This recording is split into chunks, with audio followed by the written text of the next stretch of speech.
Signal gasoline. Signal, the new gasoline you can prove is superior.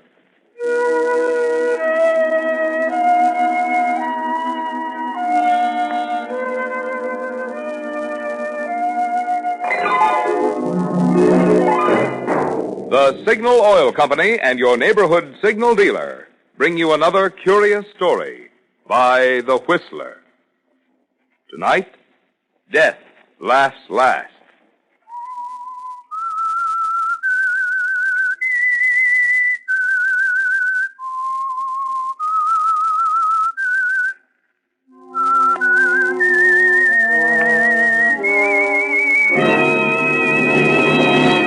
I am the Whistler, and I know many things, for I walk by night.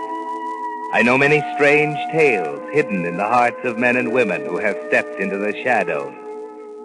Yes, I know the nameless terrors of which they dare not speak.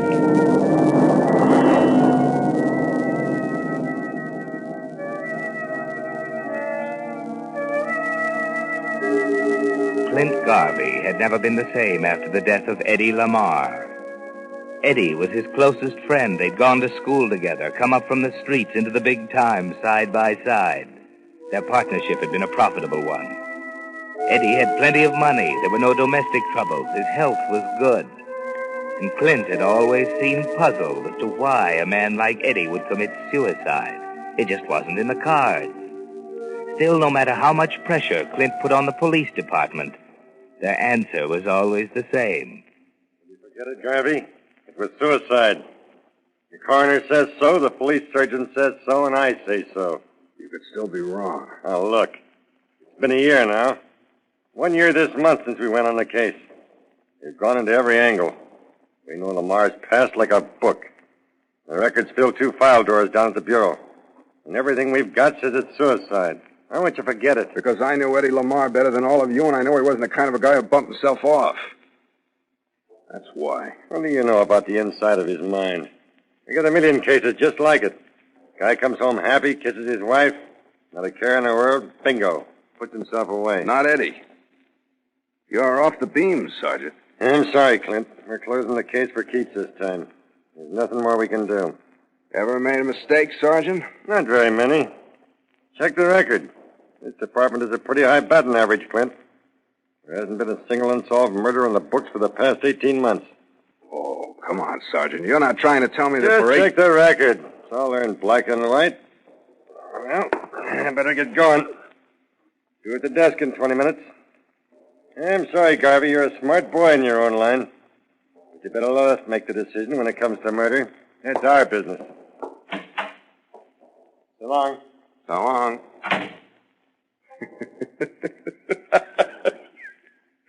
Yeah, the booms. The poor, dumb booms. Oh, what I'd give to tell them off.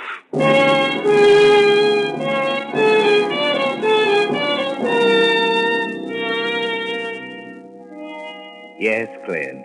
If there were only a way you could tell them off, show them what blundering saps they are.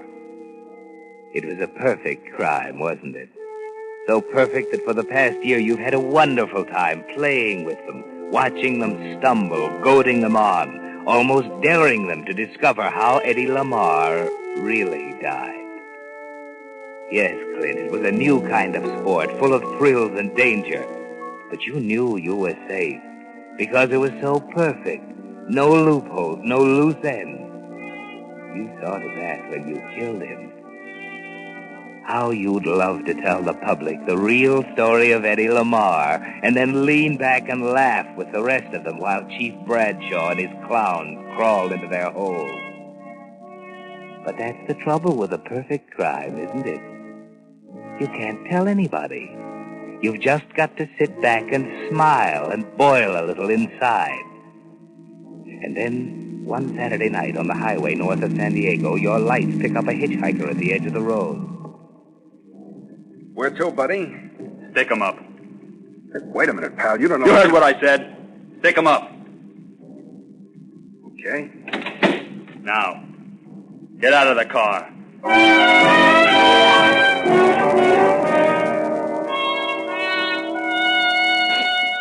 He took everything, your watch, your ring, all your money, except that $100 bill you always carry in your right shoe.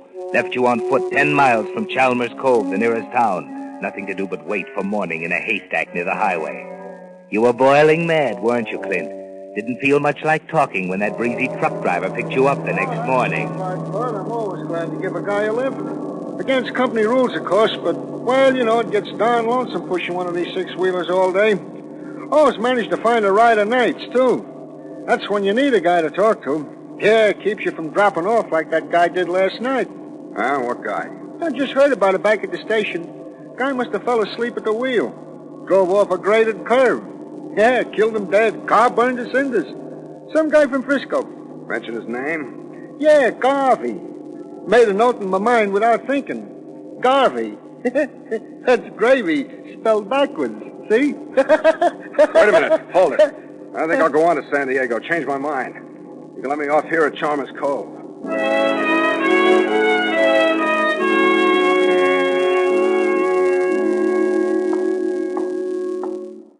Yes, sir? Got a room for me?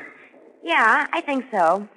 I can give you $29. That'll be $4 with that. That'll do. My name's Lawrence. Sign the register, please. Yeah. Okay. Now give me one of those newspapers, will you? Here you are. The maid will be in to make up the room right away. Tell her to skip it for a couple hours. I want to be alone.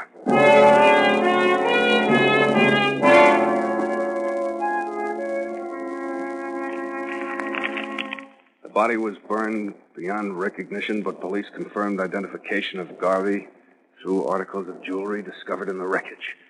The car, a 39 Buick Coupe, was purchased by the victim in San Francisco. I'm dead. What do you know? I'm dead.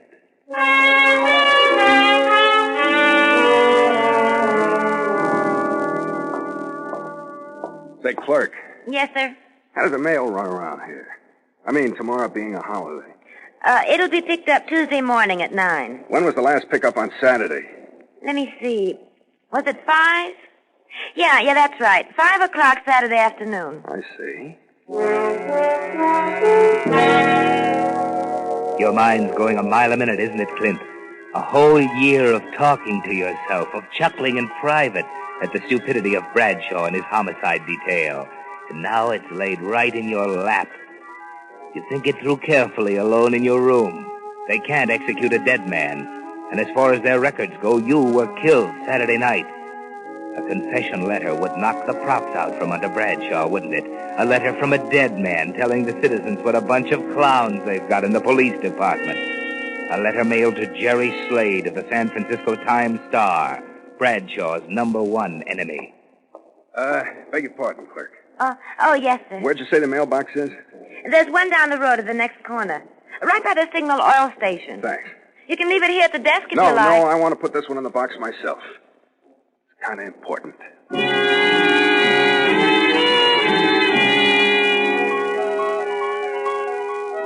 And Jonathan Skinny Wainwright, the general who saw the stars and stripes haul down. Morning, Mr. Lawrence. Checking out?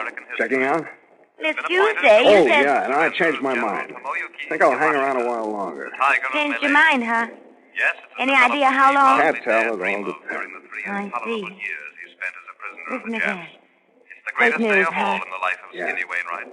Well, Now, here's a late that's item it. from San Diego. Better turn it off. Police reveal No. a new development in the Wait a case minute. of the automobile which crashed on the highway north of San Diego late Saturday night, when they announced examination of the death of the charred victim proved him to be not Clinton Garvey, but one Joseph Castro, an itinerant wanted in Salinas for robbery.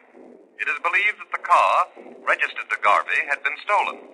Police are puzzled by the fact that Garvey has not yet appeared to report the theft and are checking on his whereabouts. And that's the news to this What's the moment, matter, ladies Mr. and Lawrence? gentlemen. Your reporter What is time is it? Lyle Craig. 9 o'clock. Stay o'clock. tuned to this station for The latest mailbox news. mail's picked up at 9. Mailbox? Hey, what's the matter, Mr. Lawrence? Where are you going? Elsewhere. There's something wrong with that guy. I bet he's changed his mind again.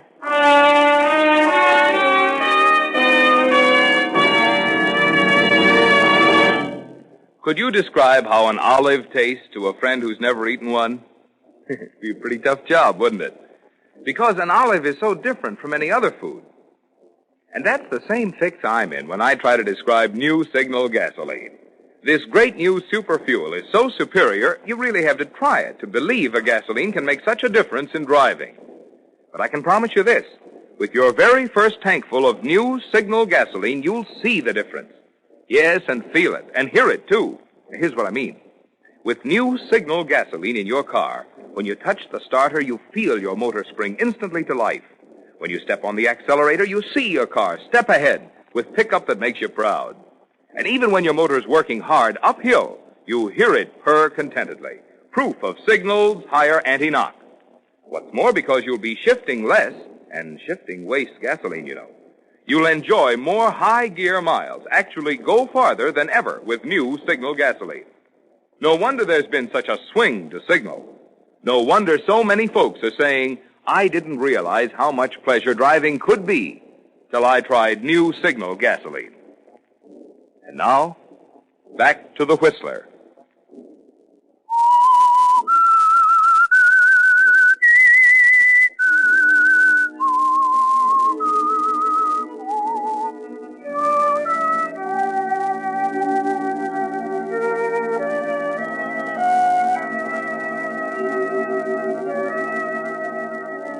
Well, Clint, the shoe's on the other foot now, isn't it? The laugh won't be as loud or as long as you'd hoped if that letter ever reaches San Francisco.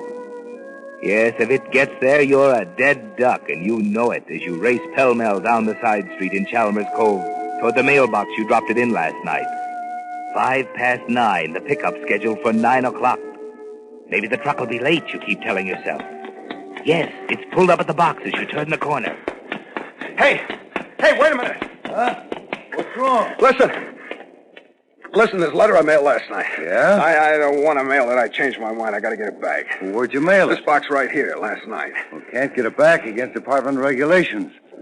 Once he's in the box, he's our baby till we make delivery. Better take it up with the postmaster. Well, listen, nobody will know about it. All you got to do Sorry, bud. I tell you, I got to get it. I can't. Okay. Sorry, pal. I'm under the bushes with you. Where do you keep your keys? Oh, here. Okay, check the box first.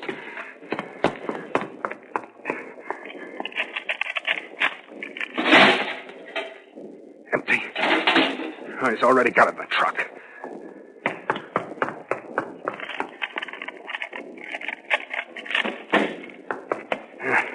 Three mail bags. Okay.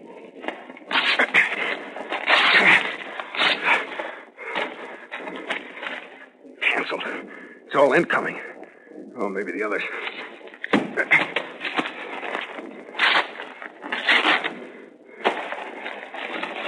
Canceled. Incoming. Better be in this one.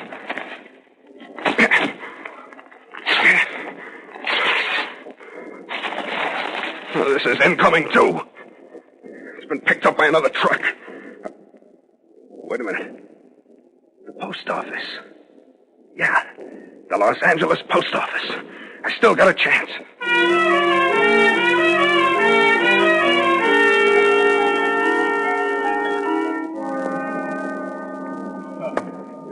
Just a minute now.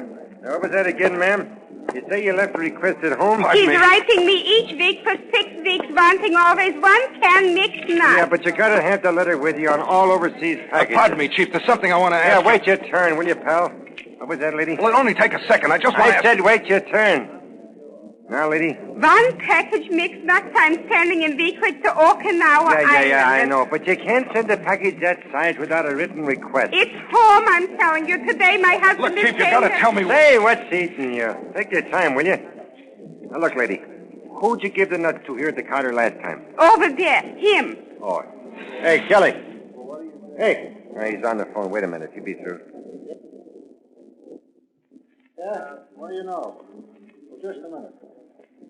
What's the matter, Ed? This woman here wants to send a package overseas. Says you took one from her every week. You left a request at home, she said. Oh, yeah, she's okay. Go ahead, take it. Okay. Okay, lady. It'll be 27 cents. Thank you. Next time I bring the letter. Right.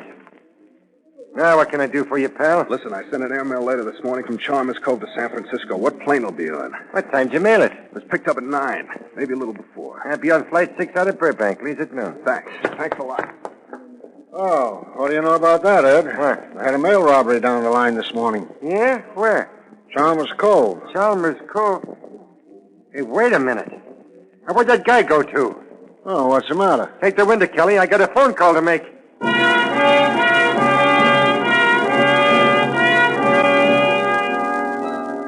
11 o'clock, Clint. 1 hour to make that plane, and you haven't a chance without a reservation. Unless, yes, you walk into a phone booth in a drugstore.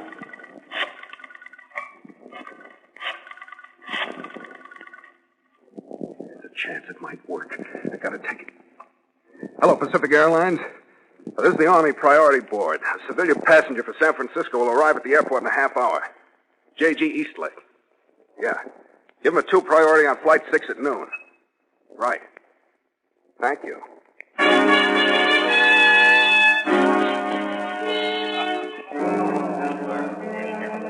Passengers Noble, Gray, and Hackett on Flight 10 to Las Vegas. Please report to reservation desk. Flight 8 to Phoenix, All right, Del Mr. Paso, Stark. and Eastern Baggage Point. checked at 42 pounds. Priority 3. Pardon me, clerk. Just a moment, sir. Be right with you. That's Flight 10 to San Francisco. Change for the Reno plane at midnight tonight. There you are. What can I do for you? I want to leave on flight 6 to San Francisco. I see. Your name? My name is... Excuse me just a minute. You're Miss Gregg. Yes. I'm Reynolds. Oh, yes. How do you do, Mr. Reynolds? Has he checked in yet? No, he called here about a half hour ago. Naturally, we confirm all calls from the priority board by calling back. They've never heard of him. I see. Well, I'll be in the lobby here. All you have to do is give me the eye. Right. Thanks, Mr. Reynolds. What was that name again? Name is Vickers. Howard Vickers. You say you're on Flight 6? I'm trying to make it. I don't have a priority. Oh, I see. Well, there may be a cancellation, of course. Will you wait here in the lobby? Take off in 15 minutes. Yes, I'll wait. You'll have a pretty fair chance. As it happens, we're running 2 sections on Flight 6. 2 sections? Yes. That's a break for you, isn't it? Yeah. Quite a break.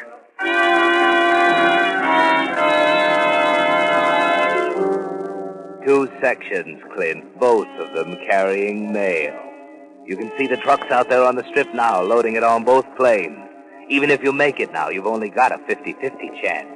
The first plane takes off at noon. Finally, at 9 minutes past 12. Mr. Howard Vickers, please report to reservation desk. We have your reservation on Flight 6, second section. Mr. Vickers, please. If you knew how to pray, Clint, you'd be praying now. Praying that the letter that means life or death to you is in one of the sacks you saw them load into the tail compartment of the plane you're riding on. Yes, and that you can follow it from the airport in San Francisco, tail the postman who takes it to the office of the Times-Star. But if it's on the first plane, Clint, if it's delivered before you arrive, you're just as dead as if you'd stayed in Chalmers Cove and waited for them to come and get you.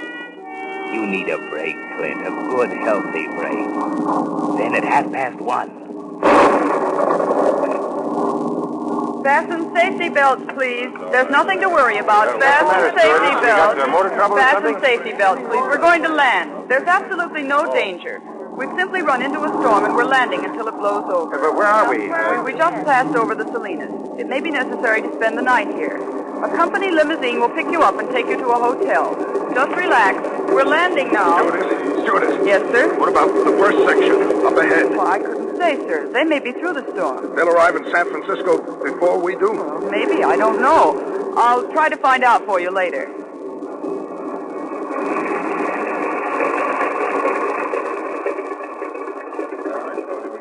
Enter an emergency field. There's a shelter down to your right. This way, please. What's the matter, sir? Why, I don't know. Well, you'd better come along, sir. I don't feel well, Stewart. It was a pretty bumpy landing. You'll feel better when you get your feet on the ground. Everybody gone? Yes. Good. Well, what are you... Never mind. Just do what I tell you and you'll be okay. Get out the keys. But I Don't tell don't- me you haven't got them. They're in your shoulder bag. All right. That's it. All right, now open up that tail compartment. But I have no right Listen, to... sister, I'd hate to drill you.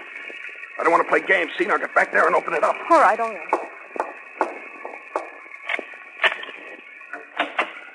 There you are. Packages. Well, what did you expect? Where's the mail? Letters. There isn't any. It's all express. Don't hand me that. There's got to be letters. There are. On the other plane. Give me those keys. Now get in that compartment. Hurry up.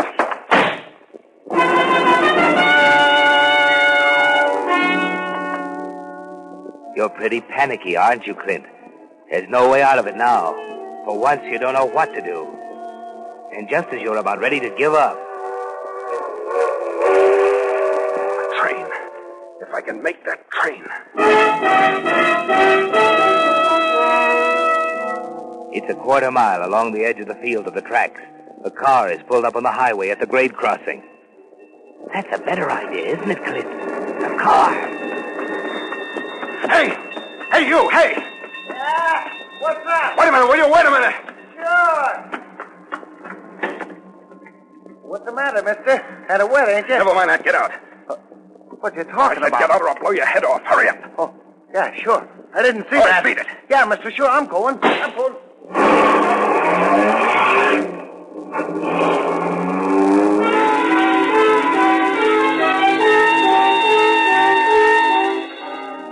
You've still got a chance, Clint. The other plane's delayed. Must have been. It's a big storm. Covers all the central California coast. You hit Watsonville at dusk. Take a chance on the shortcut to Los Gatos. You're almost there when... Bridge washed out. I gotta turn back. Back to the junction. Optos, Soquel, Santa Cruz, Ben Lomond. Sorry, Bud. There's a slide on the pass up ahead. There'll be a 2-hour wait at least. 2 hours. 10 o'clock now. It'll be midnight before you get across the mountains. You can't think of anything but that other plane. If it were delayed long enough, the delivery would be held over until morning. That's the one you're counting on, isn't it, Clint? Then finally, at 4 a.m, you're there. You leave the car on 3rd Street and take a taxi the rest of the way to the Time Star building on Mission Street. There's a one-armed coffee joint across the way where you can telephone.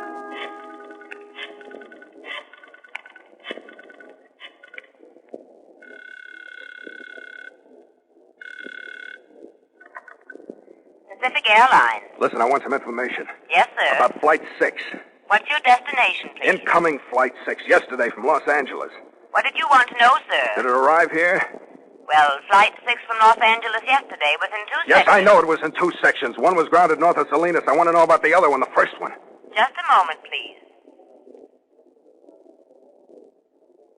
What is the reason for your call, sir? Does there have to be a reason? I'm sorry, sir. Is there someone aboard the I'm plane? calling from the San Francisco Time Star. There's a very important airmail letter aboard the first section of Flight 6 addressed to my office, and I want to know whether it'll arrive this morning. Does that satisfy you? Just a moment, sir.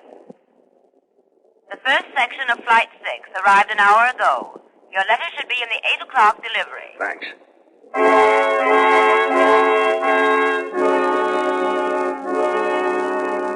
3 hours to go. 3 miles of pacing up and down Montgomery Street, over to Kearny, up Market to 7th, and back again. 5 cups of coffee. You're going on your nerve, Clint. Your hands are shaking so you can hardly light a cigarette. Then at 5 minutes of 8, a mail truck drives up to the rear entrance of the Time Star building. And you're ready for it, waiting on the platform. Hello there. Is that our mail? This is for the Time Star, if that's what you mean. Great. Everything here? Yeah, it's all in that sack. Well, I'll take it up. Save you a trip. Well, thanks a lot. Hey, better take her by the cord here. Okay. It's heavier than it looks. Yeah. I'll see you later. So long. Oh, we're gonna phone booth, Joe. Well, What? what would you be taking that mailbag into a phone booth for, Mr. Garvey? Away from me. I'll Give let you me have it. Okay. Thanks. 38 caliber, professional model. You know how to use it, too. I'm Reynolds, FBI. Saw you yesterday at the Los Angeles airport, right? What's the gimmick? Charges? Well, let me see. There are 2 assault charges, 2 mail robbery counts, a car theft, and defrauding an innkeeper. You didn't pay your bill at the Chalmers Cove Hotel, you know. Of course, I'm mainly interested in this mail business, just like you are. You gonna tell me why? You seem to know a lot of answers. Suppose you tell me. You knew one answer you weren't supposed to know, Garvey. You were the only citizen in San Francisco outside the Pacific Airlines organization who knew the second flight of Flight 6 was grounded at Salinas yesterday. You know it doesn't take much fooling with mailbags to get a lot of publicity. We checked you from that affair you pulled yesterday at Chalmers Cove right through to the call you made to the airline a little while ago. I was down there when it came in. Now, suppose you just walk along far enough in front of me to keep things friendly, We'll take care of the mail.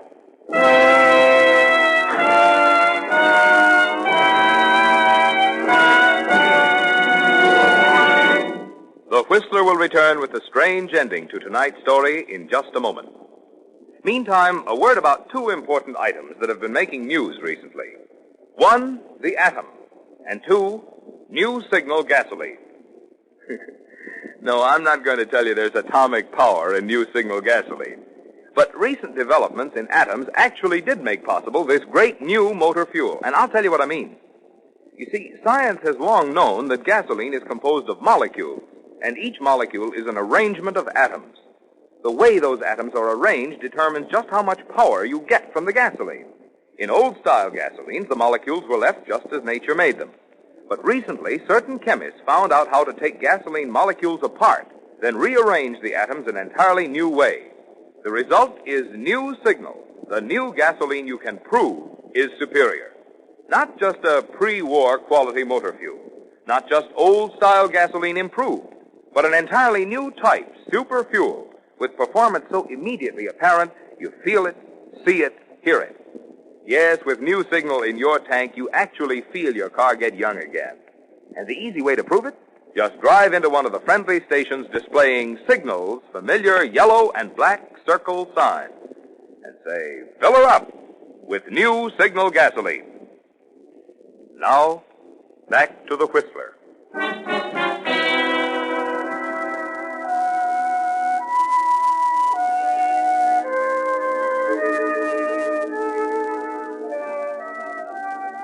Well, Clint, you have a lot of time to think it over in your cell at the city jail during the next week. It was bad enough to be picked up just as you got to the payoff with a letter practically in your hand. But worse than that is the fact that you were outsmarted. That you're going to be on the receiving end of that horse laugh, as you call it. That's why you're puzzled as the days go by and there's no mention of the letter. Nothing of Eddie Lamar and the murder that used to be perfect. Then, 10 days afterwards, Reynolds walked into your cell block.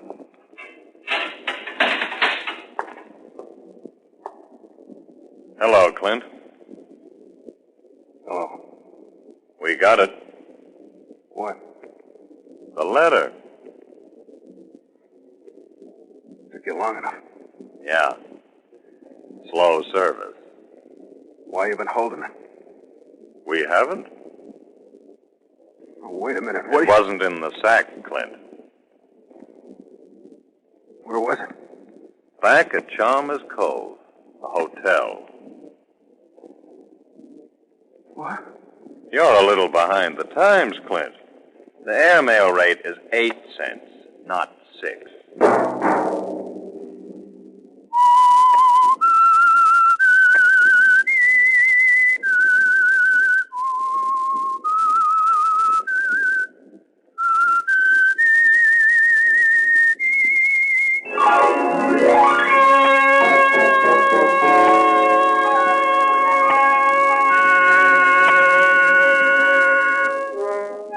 Next Monday at 9 o'clock, the Whistler will bring you another strange tale, the curious story of the house on Sycamore Road. The Whistler is broadcast for your entertainment by the marketers of Signal gasoline and motor oil and fine quality automotive accessories, and by your neighborhood Signal dealer. This program, directed by George W. Allen, with tonight's story by Harold Swanton, music by Wilbur Hatch, is transmitted to our troops overseas by the Armed Forces Radio Service. This is Marvin Miller speaking, and suggesting that you try New Signal. The new gasoline you can prove is superior. This is CBS, the Columbia Broadcasting System.